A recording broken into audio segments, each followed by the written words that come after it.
अस्सलाम वालेकुम students, welcome to my YouTube channel easy solutions of mathematics operational research के videos के अंदर हमारा जो टॉपिक है जो आज की वीडियो में मैं स्टार्ट करवाने लगी हूँ वो है मैट्रिक्स फॉर्म ऑफ एलपीपी यानी लीनियर प्रोग्रामिंग प्रॉब्लम।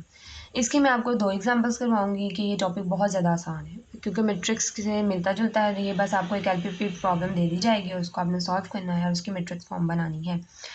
इसकी मैं आपको दो एग्जांपल्स बताऊंगी कि किस तरह से ये क्वेश्चन आ सकता है। एक तो सिंपल आपके सामने एक एलपीपी प्रॉब्लम है, एग्जांपल 1 के अंदर लिखी हुई है, उसको हमने सिंपली स्टैंडर्ड फॉर्म में कर दिया। अभी तक मैं इतने मेथड्स आप लोगों को करवा चुकी हूँ कि आपको स्टैंडर्ड फॉर्म में करना तो आ ही गया होगा। इन स्टैंडर्ड फॉर्म का अब हमने क्या किया, maximum of G is equal to C. हमने क्या करना है, इसको लिख लेना है जी, maximum of G is equal to जितनी भी वैल्यू है उसको हमने सी कह दें, सी लिख दिया। उसके बाद हमने क्या करना है, स्लैग सब plus variable in the form of x ही लिए हैं। स्लैग सब प्लस वेरिएबल, इनको देख के कन्फ्यूज़ नहीं होना, पहले भी जैसे हम लोग लेते रहे हैं। स्लैग वेरिएबल्स लेस की फॉर्म में हो तो हम लोग ऐड करवाते हैं स्लैग वेरिएबल, और अगर ग्रेटर की फॉर्म में हो तो हमारे पास क्या आता है, सब प्लस वेरिएबल आता है। तो यहाँ पे हमने एक्स की फॉर्म में लिया, x3 और x4 की फॉर्म में। उसके बाद अब नेक्स्ट हमने क्या किया, नेक्स्ट अब हमने A x is equal to B, ये एक मैट्रिक्स की फॉर्म है, coefficient of variable in constraints, जो वेरिएबल के कोफिशिएंट हैं कॉन्स्ट्रेंट्स के अंदर वो लिखे हैं। और ये हम फॉर्म मैट्रिक्स की हम लोग पढ़ते रहे हैं पहले भी जब हमने मैट्रिक्स की डेफिनेशन पढ़ी है। अब क्या है हमारे पास, ए है कॉन्स्ट्रेंट्स की जो coefficient of variables in constraints, variable की जो कोफिशिएंट्स है। सबसे पहले x1 का कोफिशिएंट क्या है, दोनों में, पहली क्वेश्चन में 2 है, दूसरी में क्या है, 1 है। तो हमने क्या लिख दिया यहाँ पे 2 1। इधर ऊपर x2 के लिए क्या है 3, और x2 के नीचे x2 के लिए क्या है 7, 3 7 आ गया। ऊपर x3 के लिए क्या है 1 और नीचे x3 के लिए क्या है 0, तो 1 0 आ गया। अब ऊपर x4 के लिए क्या है 0 और x4 के लिए नीचे क्या है -1, तो यहाँ पे -1 आ गया।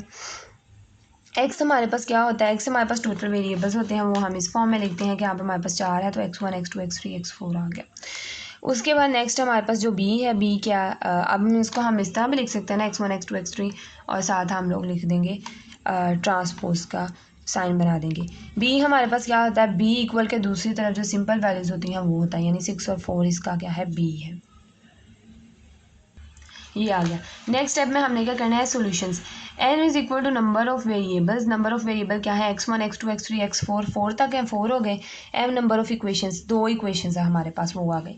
फार्मूला है NCM यानी 4C2। अब ये कम्बिनेशन का फार्मूला है, डायरेक्ट कैलकुलेटर पे भी सॉल्व हो जाता है, और ये हमने पहले स्टैट्स और मैथमेटिकल स्टैट्स में, मैथ में भी काफ़ी जगह ये पढ़ा है हमने।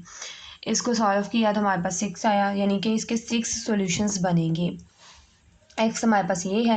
सबसे पहले हमने क्या किया, हमने x1 x2 ले लिया, b1 बनाना है हमने, सोल्यूशन नंबर 1 जो है हमारा, उसके अंदर हमने क्या किया, x1 और x2 ले लिया, x1 और x2। x1 की हमारे पास वैल्यूज़ क्या है 2 1, x1 की वैल्यू हमारे पास क्या है 2 1, और x2 की वैल्यू हमारे पास क्या है 3 7। ये इन द फॉर्म ऑफ ट्रांसपोज हमने इस तरह लिया है, लेकिन इनकी वैल्यूज़ इसी तरह आएंगी जिस तरह ये ट्रांसपोज करके लिखा है, यानी पहले x1 है तो x1 की वैल्यूज़, फिर x2 है तो फिर x2 की वैल्यूज़ आ गई। अब इसका हम लेंगे इनवर्स।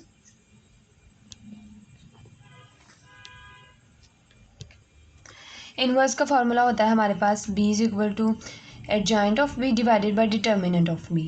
तो अगर आपको ये फार्मूला भूल गया, आपने रिवाइज करना है, तो आप 9th क्लास की बुक में ये फार्मूला देख सकते हैं, या कहीं पे भी आप गूगल वगैरह पे चेक कर सकते हैं कि फार्मूला क्या होता है हमारे पास किसी भी इनवर्स का।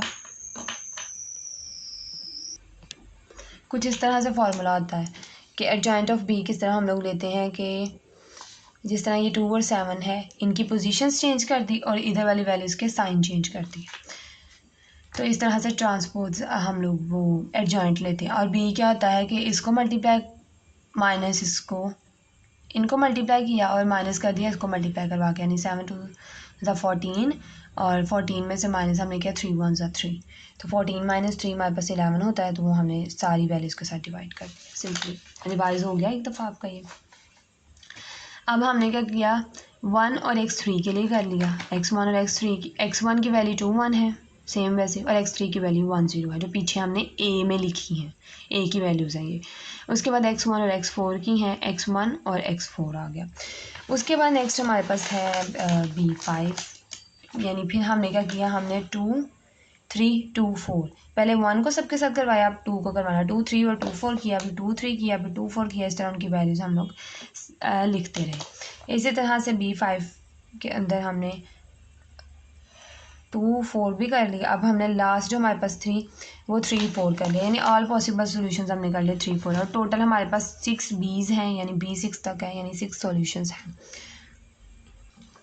अब आपने नेक्स्ट जो करना है स्टेप वो है x b is equal to b inverse into b, यानी कि ये जो हमारा सोल्यूशन है हर एक सोल्यूशन का अलग से हम लोग ने जो सोल्यूशन बनाना है वो क्या है, एक्स जो निकाला है XB1 जो मेन हमारा फोकस है, उसके लिए हमने क्या करना है कि हर बी का इन्वर्स और उसका बी उसको इस बी के साथ करवाना है। ये बी हमारे पास क्या है 6 4, जो कि हमने ऊपर लिखा हुआ है ये 6 4 है।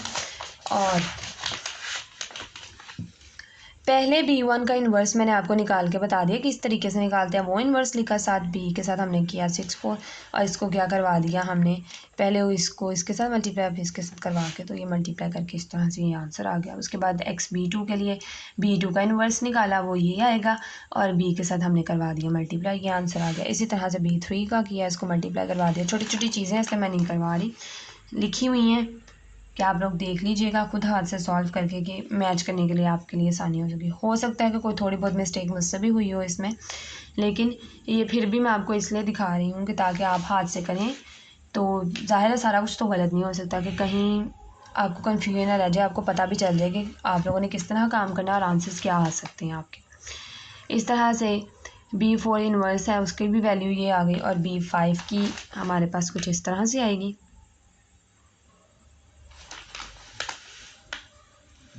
ये मैं सारी एक दफ़ा दिखा दी।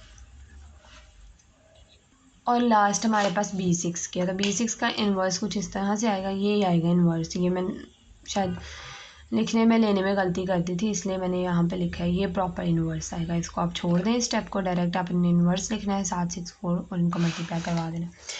Basic solutions. और अब हमारे पास क्या है, सबसे पहला हमारा B का सॉल्यूशन क्या है,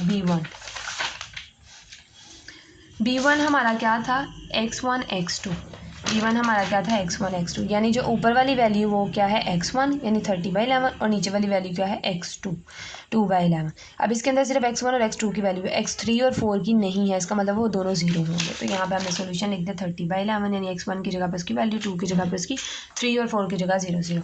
इसी तरह से हमारे पास B जो है वो x1 और x3 का है, B2 x1 और x3 का है। तो अब B2 देख लें, B2 है x, पहले ऊपर वाला x1 का है, नीचे वाला x3 का है।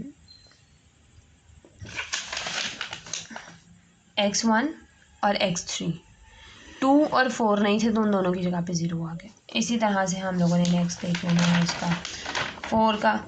4 हमारे पास क्या है 2 और 3, तो ऊपर वाला 2 का है, नीचे वाला 3 का है, तो हमने यहाँ पे 2